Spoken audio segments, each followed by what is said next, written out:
Based on yesterday's conversation with a family member or those who newly arrived migrants, I always, even my own family, I always mention that there's no good to live in a new suburb or a brand new suburb where everything is still fairly new infrastructure and everything like that.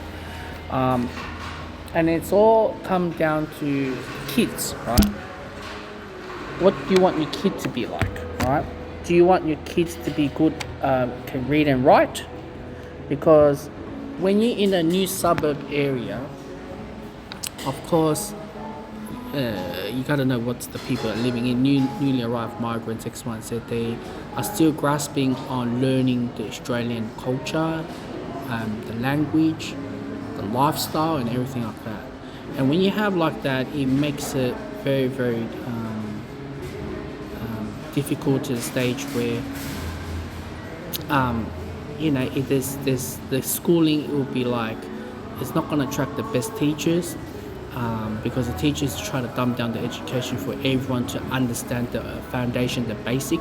But when you go through like that, and kids maybe get bored, the high achiever will get bored, and when you have a schooling environment like that, and they brought from whatever their mentality, or they may come from a war-torn country, or they may come from a rough place or a village place, or they even though they come from they may come from a highly migrant family like the parents, but they focus on work all the time, and throwing the kids to childcare and going to this type of schooling will stun their future, not knowing the fact that the level. I'm saying the percentage wise. I won't say all of them are like that, but the schooling like that is a power hierarchy structure.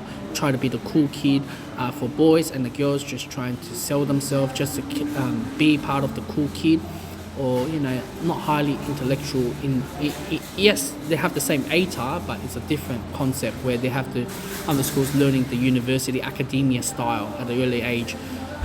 It was done their reading and writing, and I try to explain this whole thing about it and the environment, the socioeconomic, the people around can be like a newly arrived migrants, can be child protection kids, it can be like government housing, it can be like you're surrounded by divorcee kids as well, where maybe lack of fatherhood or parentshood engagement, and that sort of area that will provide a lot better. And I explained to them what is the difference between that and difference between long-serving like a old suburb that's been established for maybe 80 or 100 or whatever the years. I'm not going to say how it is the fact that you have generation of generation has already built, has moved on from that migrant or the war-torn, and they've been learning. They're integrated on being, whether they want to go to read and write, academia, education, maybe like belonging and things like that. And the peers are a lot better. They probably are white collar people, their families as well, and maybe themselves. They have good networking, the communication. They're in different clubs or this and that. So yeah, that's about it. So I have to pause. And my last point is the fact that when you go to that type of schooling, right, and let's just say you want to mix your kids to good kids, it's going to be very hard.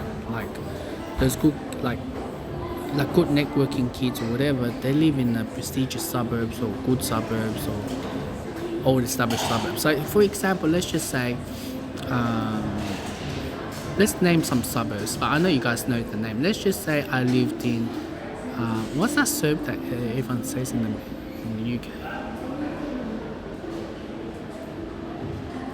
Let's say I lived in, I'm sprung for work, now I have to go back to bloody Melbourne suburbs. Gosh, I don't like that because all my views are everywhere around the world.